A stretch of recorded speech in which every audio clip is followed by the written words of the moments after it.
Bukayo Saka! Anthony! Salah, that's beautiful from Aubameyang! Bang!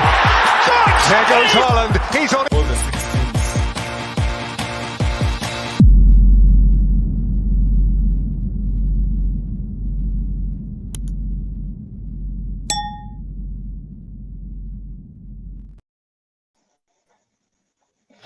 How's it going, people? Welcome to this week's edition of The Locker Room, and it's a fantastic week we have. Great action coming out as the transfer window slammed shut yesterday. We have all the fallout, and to discuss with me about that transfer window, we have a special guest, Kosi from Kosi Arsenal Podcast. Kosi, you're most welcome. You can say hi. Hi guys, I'm happy to be here. I think this is my second or third time on the show. So I'm really happy, especially now that we're going to be diving into transfers. I'm happy with my club. So great show. Brilliant. Kosi, of course, is a transfer enthusiast. You could call him the Fabrizio of Africa, Fabrizio Romano of Africa there. Very ardent transfer follower, and you can check out his channel, Kosi Arsenal Podcast. I put the link in the description. Feel free to click it and subscribe. Check out his content. He has great content. And of course, resident Arsenal, Chelsea. Hey! Chelsea fan Ali G. He now has the courage to put on his Chelsea jersey after weeks of putting on funny t-shirts. Ali G, I can tell you're feeling very good. We are back, and we are serious. Hey, you've bought the trophy, I can see. No. We are back, and we are serious. Hey. We mean business. Anyway, viewers, hey, let's wait and see.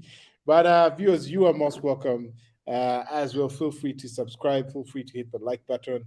Drop a comment in the comment section. And as well, I must apologize for starting a few minutes after we were supposed to, but better late than never. We are here, and we're excited to get into it. Chelsea Kings of the Transfer Window, the title of the show, this week's show. And I'll start with Kosi. First of all, generally, before we get into Chelsea, fantastic business there from the English Premier League clubs showcasing their spending power in this January transfer window. What were your thoughts about the January transfer window and in general, and who do you think were the kings of it for you, the top three best spenders, or in terms of best, who were the top three clubs that did the best business?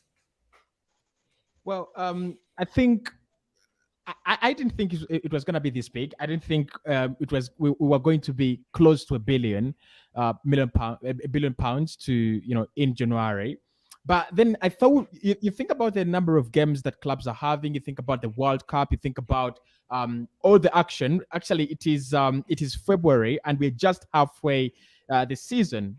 Games are gonna be coming and fast, and I think we have had a lot of clubs that have actually dropped off. Everton struggling to stay in the league, Chelsea as well, Liverpool mid-table. They have not really done any business, but you thought they should have. I think Chelsea, it was a no-brainer. Arsenal, it was a no-brainer. Manchester United, I thought they'd be disappointed a little bit, but it was a no-brainer that they should go to the market as well. So all the clubs that have gone to the market, done good business, are actually clubs that I expected to do business. So, yes, it's a little bit shocking. 700 million spent. Of course, almost half of that has been spent by the Blues, the Chelsea, but it's still a lot of money. But it's impressive. I think it was Arsene Wenger who said that, later in the footballing career, and yes, we're going to have the January transfer window become a big thing, because right now in the Premier League, you have around 6 teams. For me, in the next 2-3 years, that can win the title. Arsenal will be title contenders in 3 years. Newcastle will be title contenders in the next 5 years. Chelsea definitely in the mix. Liverpool, Manchester City, Man United the back as well. Maybe Spurs, if they can find their mojo as well, they'll be back. So I think this is just the start. This is the beginning of it. We're gonna see more of January spending. We're gonna see clubs spend more money in January as the same amount they spend in the summer. Which clubs did the best business for me? I think number one, I'll go with Chelsea. They've done very well, but they're not my biggest in this window, and I'm going to explain why. But three, actually, in relevance, three is Chelsea. I think what they've done here is they've gone. We have brought in a manager in Graham Potter, and we have promised to back him, and that's what the fans want to see. They're looking across the street, and they're looking at Arsenal. They brought in Mikel Arteta, a young manager. They put maximum trust in him, backed him. Arteta spent around more than 600 million now in the 3 years he spent at the Emirates Stadium. So that's what Toddy Ball has actually gone for. I'm going to back my manager, and even if it means spending $500 million in January, I'm actually going to do that. Of course, consider the likes of Christopher Nkunku, players that have not even joined the club as well. All those signings are there. So I think Chelsea have done very well. They have reacted to not being among the top 4. They've reacted to being 10 points. Is it 10 points, 12 points behind the top 4? They've said, this is not where we want to be, and how do we actually change? We need a revamp. We need a change. But my problem with Chelsea is, do they have a plan? Do they have a clear plan? Do they know what they are doing?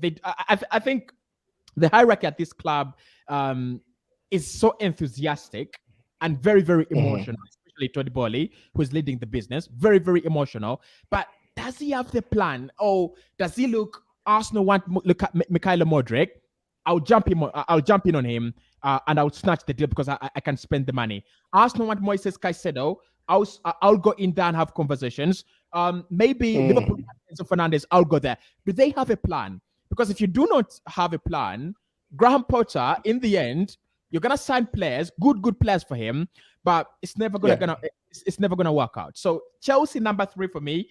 I think they've done well. They've really, really reacted well, but I don't see the plan. I didn't see their plan right from the start. Number 2 is Arsenal. I think, look, I've got to back us, right? I've got to back myself. We've done well. And I think with Arsenal, it is reacting to what happened in January 2022. When we failed to get to Zan Vlahovic, when we failed to get Manuel Locatelli, when we failed to get Dennis Zakaria, and we failed to go for the top 4. That is the difference. This time around, Arsenal fighting for the title, maybe finishing top 2 would be a major goal as well. So we've gone. We have to back our manager. We've got to bring in that kind of squad depth that Mikel Arteta is asking for. Jakob Kivior at left centre back, brilliant signing in my opinion. Jorginho, brilliant signing. If you're talking about experience, if you're talking about leadership, you're talking about all these beautiful things that come with a player who is 30 plus. Jorginho is a very, very wonderful signing. Many Arsenal fans don't appreciate that, but by the end of this show, we will have appreciated that. And then Leandro Trossard. Yes, we didn't get Mikhailo Modric, but Leandro Trossard, what a signing! Premier League proven, maybe not a winner as yet, but he's got a lot in his arsenal to take it forward. So for me, number I'm gonna go Arsenal, and number 1 is Nottingham Forest. One of the people who predicted that Cooper will get sacked. I'm one of the people who predicted that Nottingham Forest will get relegated. And right now, it's a different story.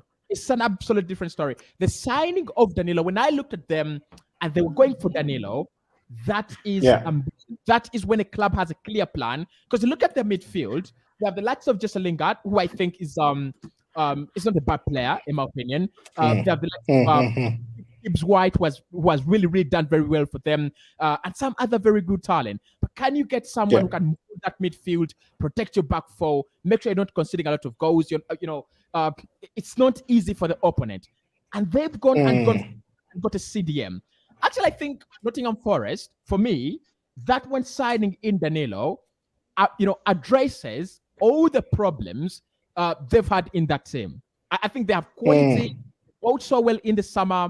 So many players, lots of quality, but can you go then and find that missing piece? And that's what they've done. For me, number one, Nottingham Forest. Number one. Nottingham Forest. Just repeat the order again. Number one, three, Chelsea. Number two, Arsenal. Number 3 is Chelsea. Number 2, Arsenal. Number 3. Number 3. Number 1. Mr. Ali, please, can you react to that, sir? I'm not surprised this coming from an Arsenal man. You can never find an Arsenal man who like Chelsea.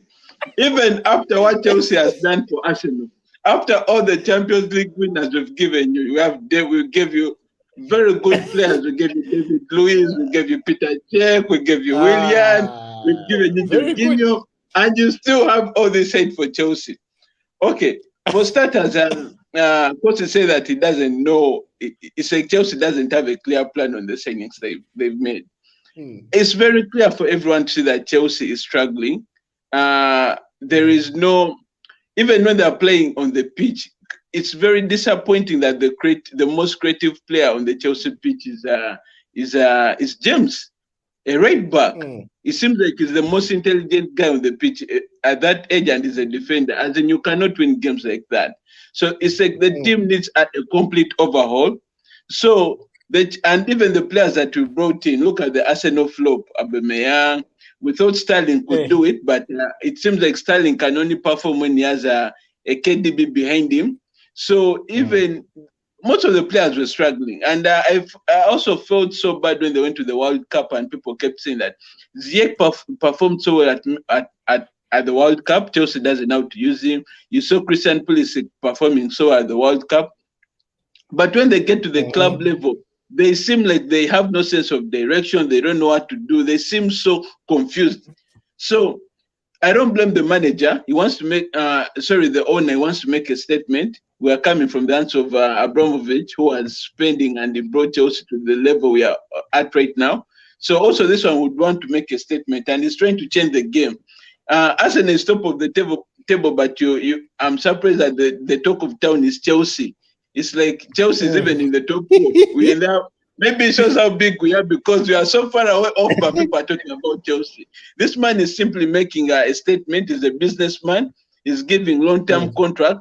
People are talking about FFP, but you can see if a contract, Enzo is signing a contract for 8.5 years for £100 million. If you amortize it, it will come to £10 million a year.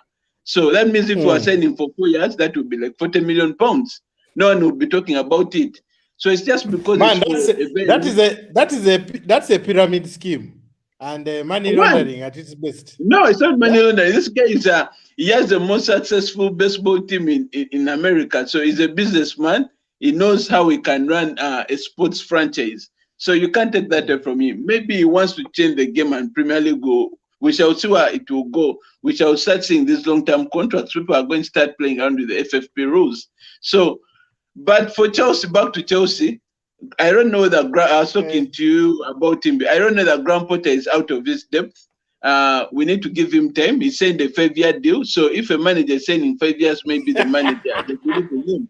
So let us give him time to see what he will do. But the Chelsea team, let us not all be confused why they've made all these signings. The whole team, if we can start counting from number 1 to number 11, all those positions need overhaul. In the midfield, you have N'Golo Kante. He hasn't given us anything this season. He's very good, but he's been off. Jorginho had to go. As I know Arsenal fans are overnight, they now think that Jorginho is world class. He's good. And let us not be fooled. If any player joins the Arsenal team now, any decent player, he will shine. Because Arsenal is very good right now. Any decent player joining Arsenal will shine, will deliver. Because Arsenal is they're efficient right now. But Jorginho and Chelsea wasn't delivering. Also him, side passes, back passes, and scoring the penalties. He could not make any creative pass, any through pass, any decisive pass. So Chelsea was struggling with him, definitely. So us bringing him some creative players, the wingers, it's because we want to get back on top to the level that everybody knows where Chelsea is supposed to be. Yes. Yeah.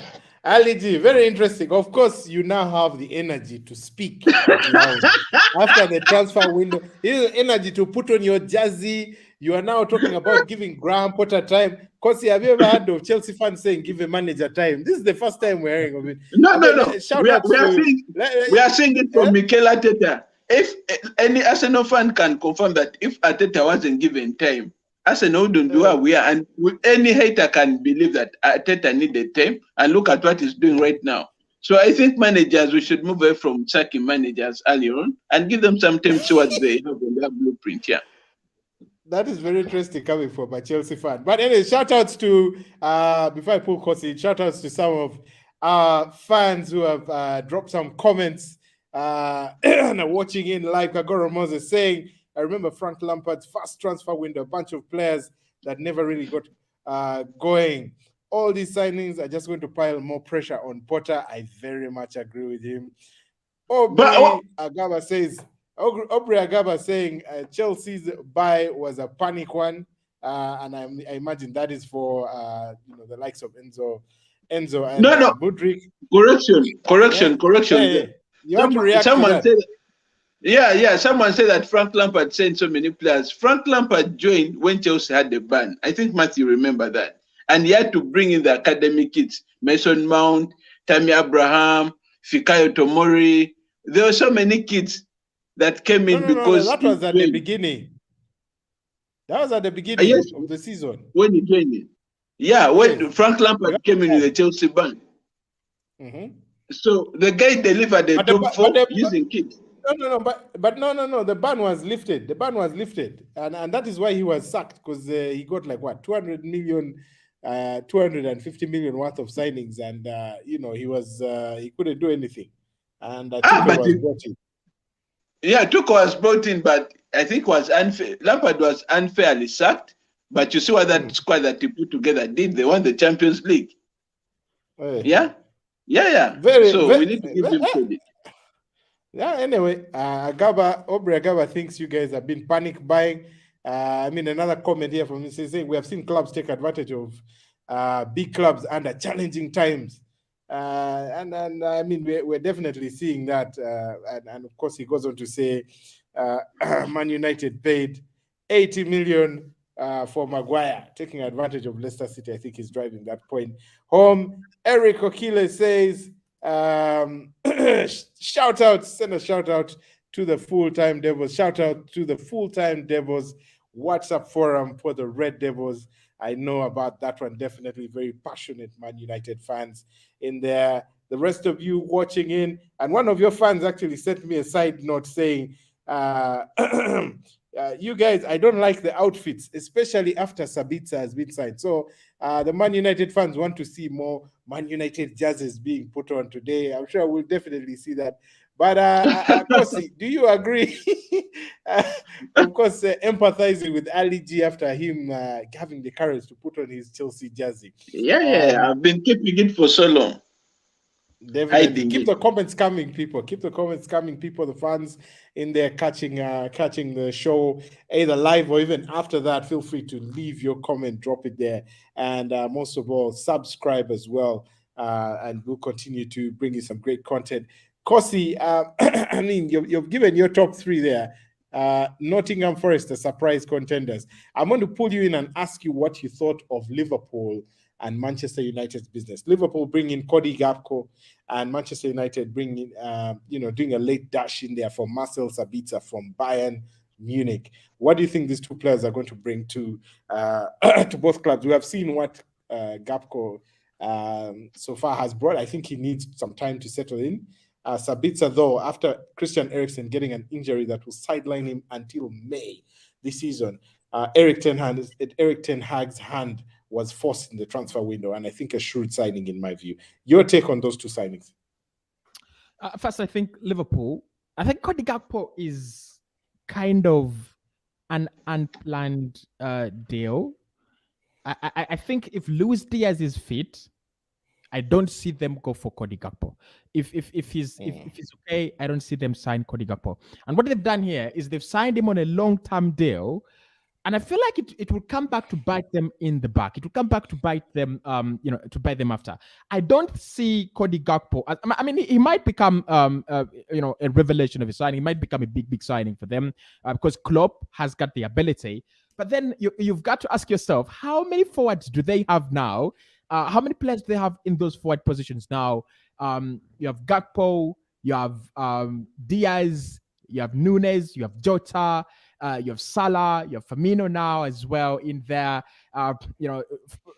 Fabio Carvalho as well. Another player. So I thought it is where it's a window where they needed to bring someone in, but they literally got someone very, very different from what we all thought. I think Darwin Nunes, in my opinion, is not a bad player. He offers them a lot. He gets in very, very good situations, great positions on the field. Probably, I feel like Klopp just needs to trust him, and he's doing that. But then bringing in Cody Gakpo and then you start benching Darwin Nunes, and Gakpo has actually not gotten that fire right from the start. It feels like a failed transfer, in my opinion. Yes, they want Jude Bellingham. That much we know. They want Jude Bellingham, and they were willing to wait until the summer to get a central midfielder. But that midfield needs more than Jude Bellingham. It needs more than one.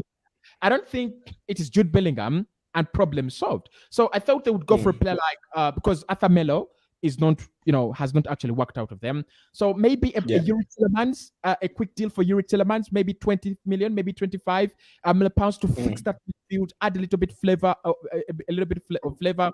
I think Jordan Henderson this season is having a fall off a clip. And so and Fabinho as well. Yeah, and Fabinho as well. So I thought they needed a midfield addition. They didn't do that. Gakpo is not a bad player. We saw him at the World Cup. If this Liverpool side gets well again, he's going to be a fantastic player. But for now, he doesn't save them. He doesn't add anything to this Liverpool team. He doesn't, he doesn't. If Liverpool are going to finish 10th, he doesn't carry them to 8th or 7th. However, on the other side, a midfielder for me, like maybe Tune Mendes from Atlanta. I think he's a great guy. Maybe Sandro Tonali from AC Milan, great guy as well. Maybe Nicole Barella, because that is the level they should be going for. Such a player, maybe for me, would even elevate them to a top 4 or top 5 status. So Liverpool, and I know Jurgen Klopp knows they've failed at this. They have to go back on the drawing board in the summer and then decide, what are we really going to do? Are we washing the squad clean and then building something new? Otherwise, the panel beating is not working. Man United, I will sympathize with Manchester United. I think we've always known the budget, how they do their business. January is not when they spend, right? Kind of very, very similar to Arsenal. And I think their ambitions this season, although the fans feel we are in a title race, we are in a top 4 race, I think Manchester United's ambitions this campaign are not anywhere close to that. I think what United are trying to do here is, can we clean the squad and can we get in the players that Eric Ten Hag wants, maybe for the first 2 years? Okay, that's what, and that's why I think they've really done smart business. They have gone, we are not going to panic. We will not spend hundreds of millions on Enzo Fernandez and this one and this one. We will wait until the summer. We'll give the manager time, analyze the players he has, analyze all the talent in the squad, and then spot, 1 or 2 players in the summer, or 3 or 4, and then we bring them. We bring them in. It's quite unfortunate that they've lost Christian Eriksen, player of the season. Apart from, I think after Lisandro Martinez, he's their player of the season, Man United. He's been a very, very impactful guy in that midfield. So losing him and bringing in Masho Sabitzer. Sabitzer is, I do have mixed reactions about him. I like him as a person. Like, he's a cool guy. I just like him. He's a cool guy. Yeah, you're not the only one. I can see United fan Aubrey Agaba also saying he's not sure about him. What do you think of this guy?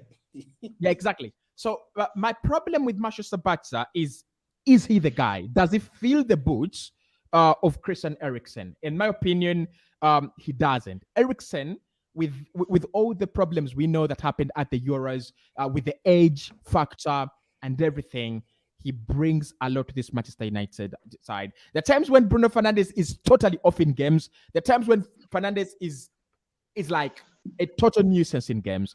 And you have Christian Eriksen for the creativity, you have Christian Eriksen for the distribution and everything. So I think they didn't have a lot of time to react, in my opinion. right? But I'm thinking, could they then have gone for Ryan Gravenberch still at Bayern on loan? I think it would have been a better option. He's worked with Eric Ten Hag, and he's not had a lot of gaming time at Bayern. Maybe could they have gone for Ryan Gravenberch? Would have been a smarter signing. But Sabitzer is versatile as a player, very, very versatile. You can play him as a 10, you can play him as a number 8. I think he's got that physical part of his game. So we will see, but United fans, I feel for them. They're not really happy. Wout Weghorst and Sabitzer, that isn't the window they wanted as title. When you say it like that, I'd actually forgotten about Wout Weghorst, who Piers Morgan, famous broadcaster, who's a dear friend to Cristiano Ronaldo, called. He said this guy sounded like some sort of Swiss sausage. Wout Weghorst. You can imagine. So if Piers Morgan is not very enthusiastic about him, and so are several Man United fans, Agaba again weighing into it, saying, no, Casemiro is not only United's player of the season, but the English Premier League, considering his impact on the team and the individual performance. They're, of course, not agreeing with you that Christian Eriksen has been their best player so far. Ali G, Chelsea. I want to get back to Chelsea. In my view, I think 323 million pounds worth of signings, in addition to over 100 million pounds worth of signings last summer, is going to put very interesting pressure on Graham Potter, not only to deliver results, but also from a management point of view, to manage the caliber of players who he has bought. I mean, the egos in the dressing room are bound to start building up. They're young players, so you expect maybe, they because they have not really tested success yet, they just come highly priced. The egos won't be too much, but there'll definitely be a man management issue that he has. My take is that amount of pressure is going to tell soon. Graham Potter, the strategy for me, on the outside looking inside for Chelsea, is Bernard Egbali and Todd Boehly. I've looked at the season and acknowledged, they have a new manager, a young manager. Whether they'll give him time or not depends. They want some quick wins and quick turnaround time, and they're growing impatient with the results for Chelsea at the moment, albeit with the number of injuries, which has been his saving grace. But once those players come back, and the second half of the season is actually going to be very interesting. I think Chelsea, if Potter can find the glue, Chelsea have the ability to put a good run together of 10 to 15 games winning games. But for me, the strategy from the outside looking in for Chelsea, looking at it, is we're not going to make the Champions League. Let us let us make some crazy signings right now, buy the top players who are out there right now, give them time to settle in for the second half of the season. That settling in also includes giving a manager the tools in terms of top players who can challenge and actually win the Champions League.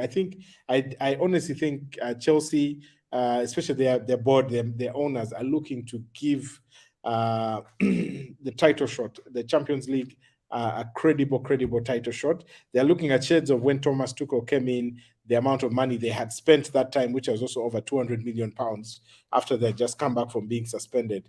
Over 200 million pounds, the quality came in, they got a good manager. And I think that's the pressure that's going to fall on Graham Potter. If he's knocked out of the Champions League, he will be fired. If he doesn't get into a 5-10 game, let's say 5-6 game winning spree in the English Premier League, he will be fired. And I think for me, after that, they'll be looking at, with the amount of money they invested in the squad, they'll definitely be looking at an A-class manager, A-league manager, an elite manager. And I believe they'll be looking at Zinedine Zidane to come in, do what he can for the rest of the season, and then back him further in the summer, get rid of the dead weight, and then start to push a sustained challenge for the English Premier League. Ali G, do you agree with that assessment or disagree? I disagree, because there are so many players on the market who are well proven, who can win the Champions League. The only player I think that they brought in who is well proven in the Champions League is Felix, that came on loan.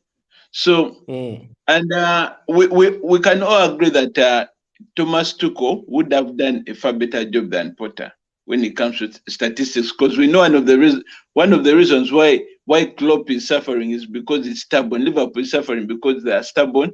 The manager has failed to move from his well-loved 4-3-3 to any other formation. He's now been found out, but he's stubborn. He doesn't want to switch his formation. So we know Thomas Tuchel as an intelligent manager. He would have worked with these kids very well. He understands the tactics. So maybe Graham Potter is out of his depth. I can't confirm that because we haven't seen him compete highly. It's only at Brighton. But we can appreciate the work that he did at Brighton. He built a very formidable team. They are very strong and they've managed to build on what he did. So Chelsea, all these kids are young. I think they're hungry for success, like you've said. They want to be guided. Maybe they have a World Cup winner, but I don't know if he's as stubborn as some of the other stubborn kids that we've had in the game. There are kids who have been 22 like him, but they're very stubborn. So, like Mbappe. So, I think Chelsea, they're not going to fire Potter if he doesn't deliver. Because if they wanted the Champions League, maybe they would have brought in a manager who has won it, or a manager who is known on the market that can deliver something. So maybe they want to build, and because if you look at the contracts and the age of the players they're signing, they are looking at the future. Like I said, maybe Arteta laid down, he showed them how managers should be treated and how they should build a team that they want. So maybe that's what I want to believe, that he will be given time, like 2 seasons or 3, but not now. You can't judge him on winning the Champions League. You can't judge him on winning the Champions League right now, because you can't just come in and from Brighton and win it. Trust me, it's not that easy to win. Thomas Tuchel did it. Yeah, so and where I think Graham Potter did it. Why? Thomas Tuchel just played the Champions League final less than a year before, so with PSG. So he had the caliber and the quality to do it again. He had the brains to do it. You can't bring someone from Brighton and you think they are going to win it for you. I highly don't think so. So they are trying to build onto next season, see what they can do. Fine, maybe finish in the Europa places. These are young kids. Maybe they will take out some the dead dude Aubameyang, but also Oba now is very calm after what happened to us, and I think he wants to play his football. He's a calm guy. So I don't want to raise my expectations as a Chelsea fan, honestly. I don't want to raise my expectations. Let us take it slow and we see what we can do next season. Yeah. Brilliant. And finally, Arsenal's transfer business, Kosi, I'd like to end with that. What are your thoughts on that? They addressed, in my view, position-wise, the areas that they were actually lacking the most. That was, they wanted a defensive-minded midfielder. We saw a hand for Caicedo. Brighton were very firm. 2 bids put in. The last one, £70 million. Adamant they were not selling, and indeed they did not sell. Arsenal going in for Jorginho from Chelsea.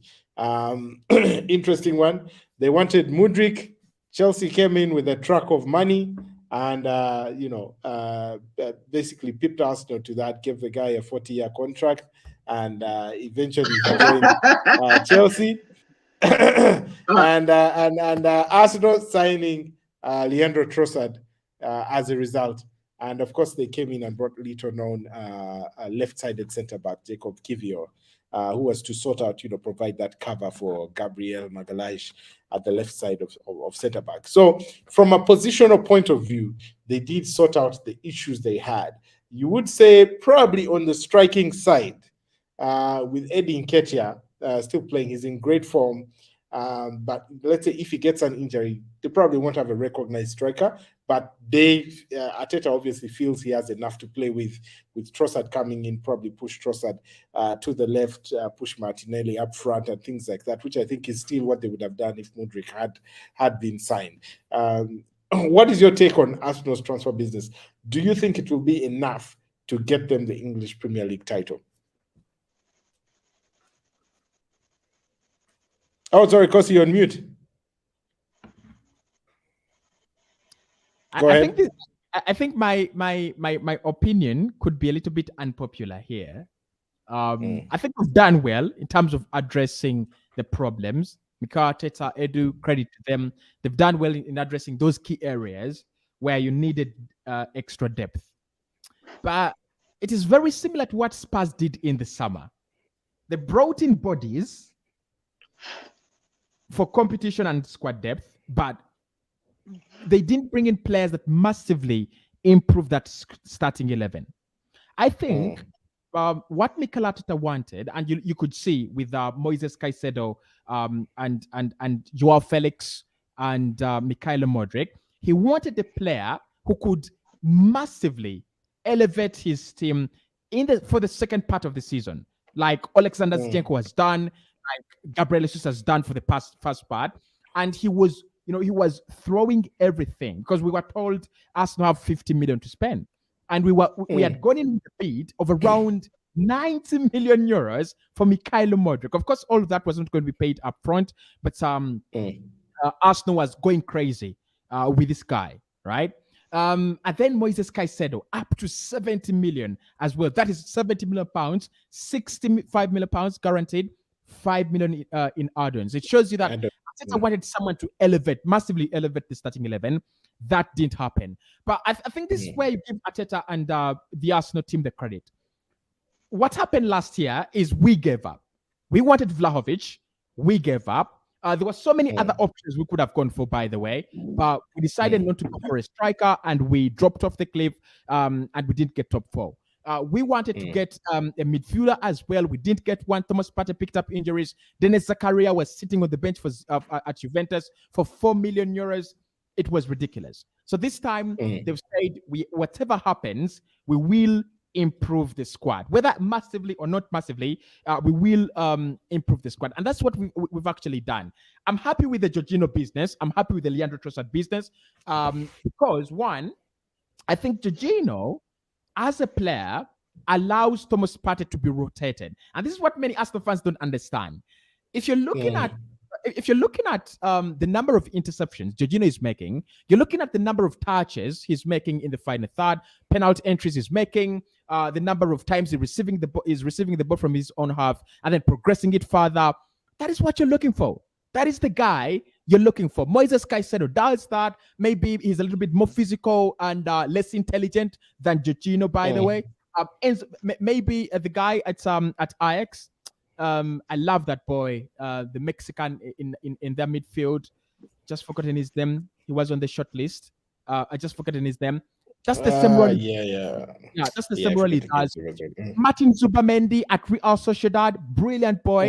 Again, Arsenal wanted to trigger his contract, 60 million.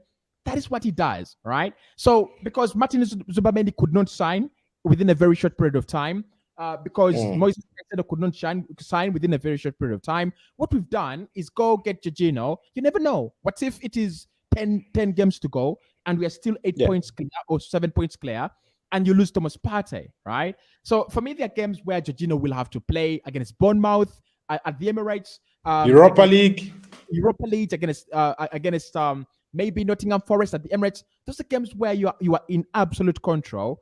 You play Jorginho for 70 minutes, maybe for 80 minutes, maybe for the last 20 minutes, just for squad rotation. So it's a good signing. Leandro Trossard, very, very good signing. Very good signing. I think many people will not appreciate Trossard because we have missed out on Mikhailo Modric. We've missed out on a guy who is envisioned as a Ballon d'Or, material, right? But Leandro Trossard brings so much to this Arsenal side. He's got a goal in him. If you look at how he compares to all our players in terms of creating chances and scoring goals, I think he had scored 7 for Brighton by the time he signed for that.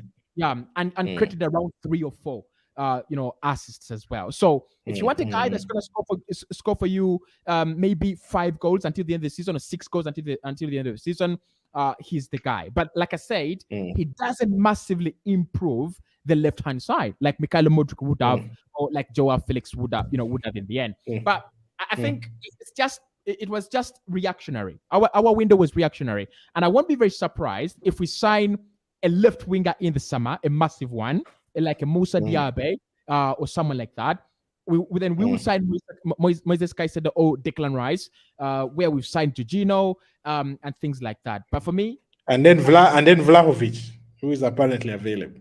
Yeah, and then Vlahovic was apparently You know, Arsenal guys are very good at planning for these players. But let me tell you something. I was very disappointed. I was very disappointed when Arsenal, which is top of the table, as in Brighton can bully them off the player. That was very disappointing. Arsenal No, that was not bullying.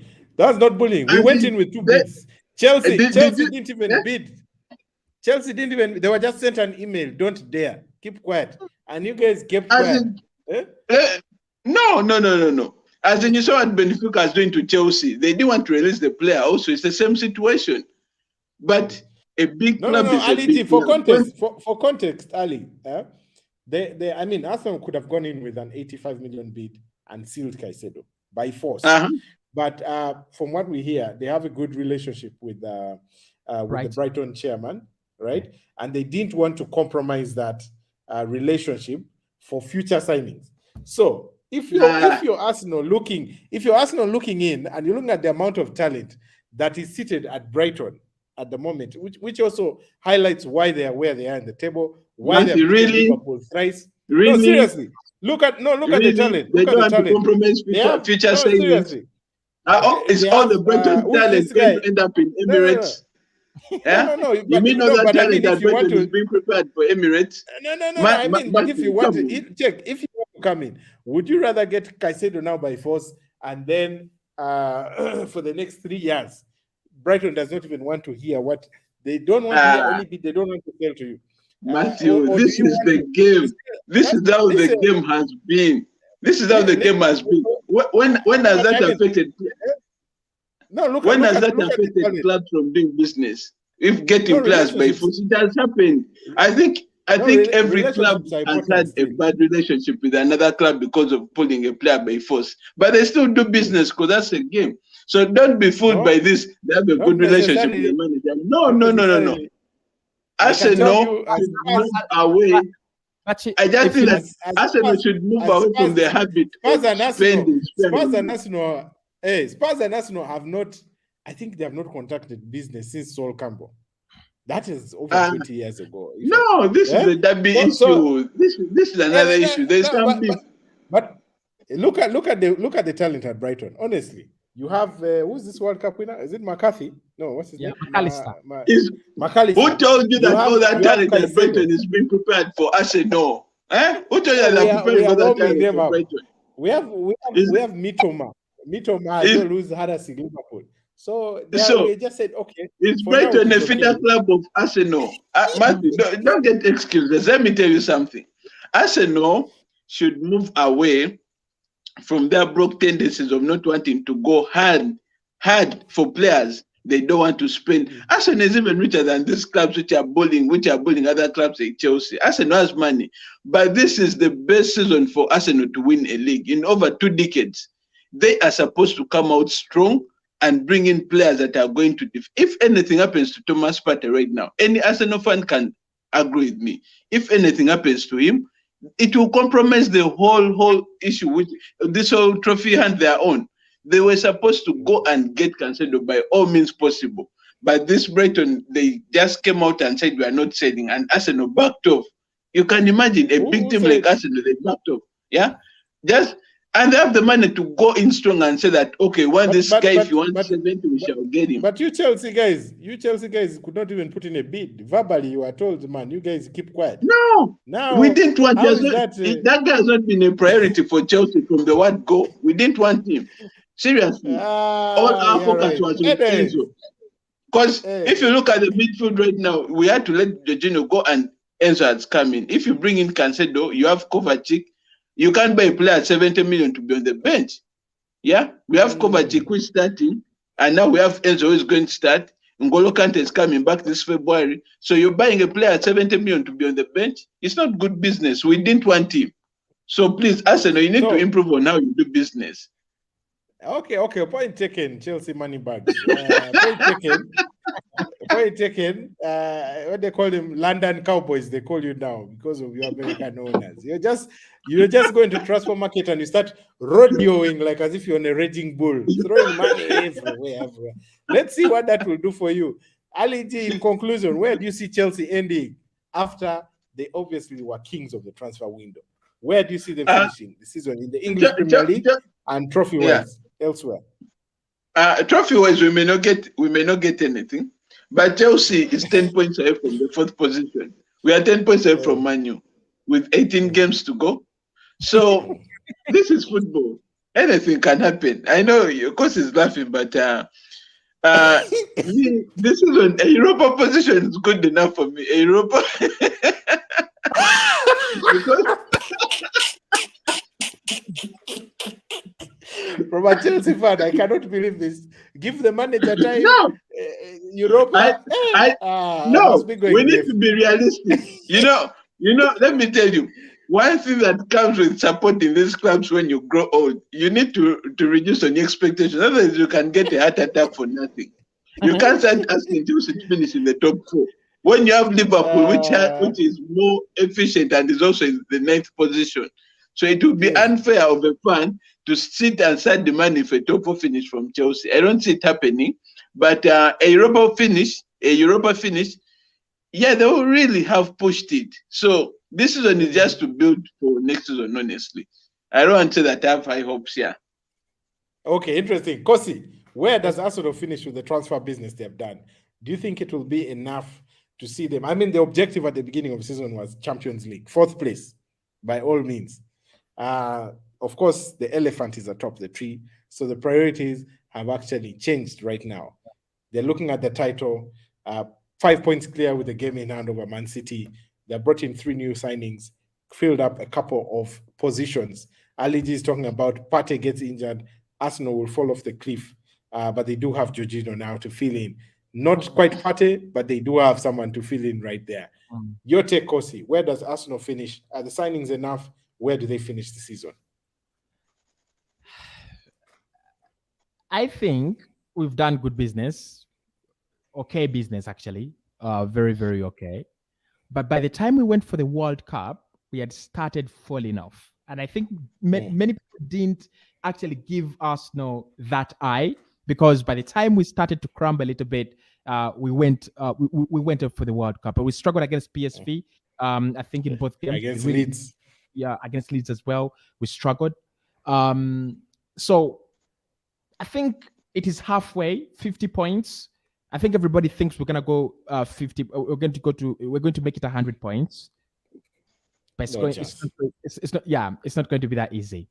So I'm going to say Arsenal finish slightly second behind Manchester City. Yeah? Second, I agree. Behind Manchester City. I think City in the end have the resources, they have the experience, they have everything they need to take them through.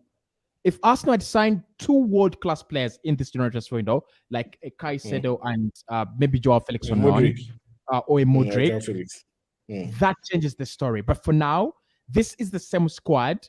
We've brought in the players we've brought in are very, very similar to what we have right now. So I don't expect a shocking difference from any of the signings that we have actually made. So I'm going to say Arsenal finish on something like 86 or 85 points, and then Man City something like 90, 91 points. 90. I definitely agree with that. Seriously, if I put you in my group, which has very many Arsenal fans, and you say this statement, they will kill you. Hey, I'm waiting for the trophy. You can't make such a statement. Even as Rebel, okay, your statement is conditional. If you get an injury, maybe to Saka, to Partey, but if this Arsenal team, anyone can see these guys are efficient and effective. It's actually not conditional. I think us going out of the FA Cup, Carabao Cup, and maybe the Europa League actually will actually help us, like lessen the number of games and then just focus on the Premier League. But then you need to know this is not the start of a new season. This is the start of the other half of the season. So our players who are young, some players are going to have a burnout. Some players are going to have the pressure get to them early than others.